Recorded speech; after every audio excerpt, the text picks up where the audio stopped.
YouTube, how the fuck you doing this morning? Indigo here, also known as Chris, my birth name. I actually just woke up a little while ago. I got a gameplay / commentary for you on Nuketown Domination. This is a game I joined late, and we were being triple capped, and we ended up coming back and winning. And I'd like to think that I am the reason that we had a possibility of doing that. And I do join late, and I do actually end up going 52-17 this game. I'm using my variable zoom, and I just have a really good game. I was pretty warmed up at this point. I was just on my game, and I kind of went off. So I hope you enjoyed this gameplay. So anyway, guys, just woke up. A little tired right now, I'm not gonna lie, but I really want to get this game up just because I haven't put a commentary up in a couple days due to my montage just being released. And normally when my montage is released, I like to give it like 7 days before I upload anything so that it can get or it can be put on autoplay, I should say, on my channel, and just people can see it. I got this game a couple days ago, and I was really excited when I got it because I knew it'd be a really fun gameplay for you guys to watch. And so I've been trying to think of something to commentate over it about, and I'm having a rough time with that. I don't know why. I just haven't been able to commentate like lately. I really don't have much to talk about. I was going to tell you about my week and what I've done, but I do a lot of commentaries like that, and I kind of wanted to talk about something a little more relevant. But I really have nothing. I have absolutely nothing for you guys, and I think that's what I'm talking about today is topics to talk about in commentaries, and what you guys enjoy listening to, and what you guys can actually relate to. Because I'm one of the commentators who just commentates on basically whatever he wants to commentate on, which is unique in its own way, which is a good thing. But there's things that I tend to commentate on that sometimes I realize weren't really a good subject. I've actually done this commentary twice, and I did one last night, and I just realized I was way too tired to do a commentary. So I lay down in bed and said, fuck this, I'm going to sleep. And, this week I went to the eye doctor, and I told you, my other commentary that I had done last night that I'm not going to use, I talked about my trip to the eye doctor, and I talked about a story where I got a contact stuck in my eye, and I try to peel off the part on your eye that actually has a flap over the iris. And I finished the commentary, and I kind of watched it, or just listened to it rather, and it just it wasn't really attention grabbing, and it was kind of just like one of those stories that someone would tell you and be like, why the fuck are you telling me this? I don't care, you know what I mean? So I've been trying to think of something a little more relevant to talk about, and leave in the comments, what do you guys want to hear? I mean, I guess this isn't really a good question to ask, because I tend to, I get good feedback on my commentaries. It's just there's times where I'll commentate on something, and I'll kind of change my mind halfway through the commentary that I shouldn't talk about it. I kind of lose confidence in the interest of the actual story. I actually do have a story I'm going to tell you guys in the next commentary I do. I was going to do it in this one, but I kind of want to talk about this instead. And there's a good example of this is a buddy of mine that I actually also has a YouTube channel.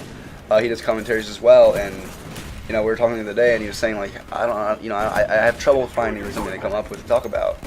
And the best way to come up with something to talk about is normally just to start talking.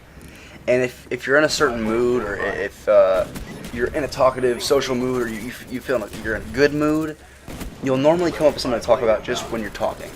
And if you have to pause it at some points and stop for a minute and then start talking again, I do that too. I'll pause it and I'll wait a minute, just because you don't want to be you don't want to have a long period of silence. That's just instant, okay, I'm getting off this page because this commentary is boring me.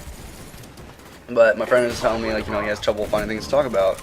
And I'm just sometimes it'll just come to you, and it's kind of like the more commentaries you do, the easier it gets. My first commentaries, if you go back and listen to them, they weren't super monotone. They weren't I didn't sound too clueless.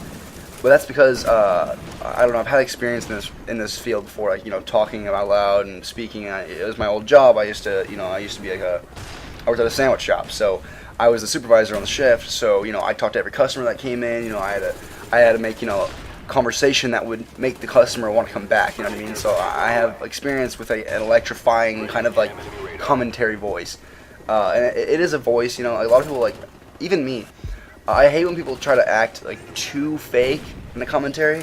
They just sound like an automated robot, or they just sound like they're trying so hard to sound the ideal commentator that it ends up failing. Or some people actually do like that, and I'm not one of those people. I don't really care how your voice sounds.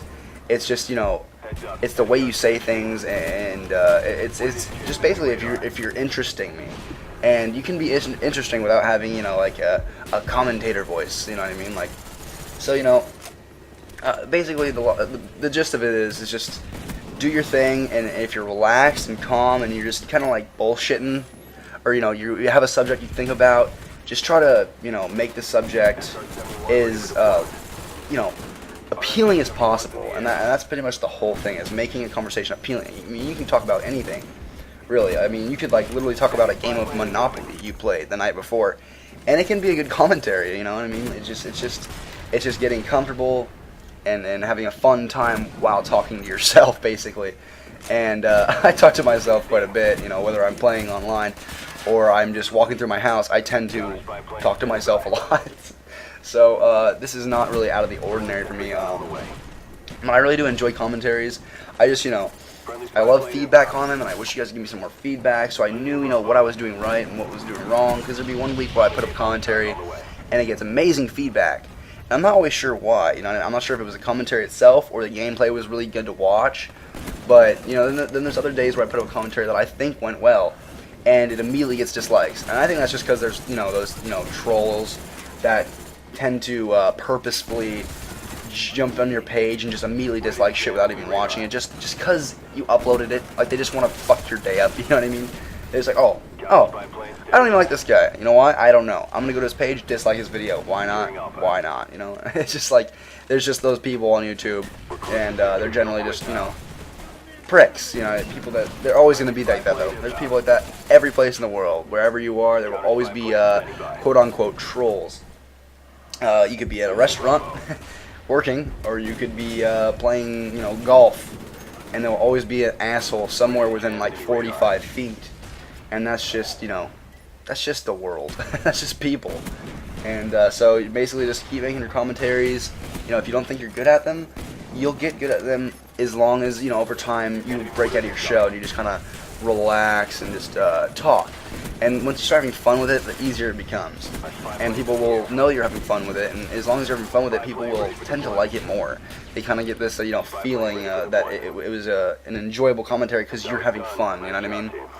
So anyway, guys, this is my Nuketown game I joined late. I hope you enjoyed this. My first game using variable in a while, and I thought it was a really fun game. So, Indio out. I love you guys. I'll talk to you later.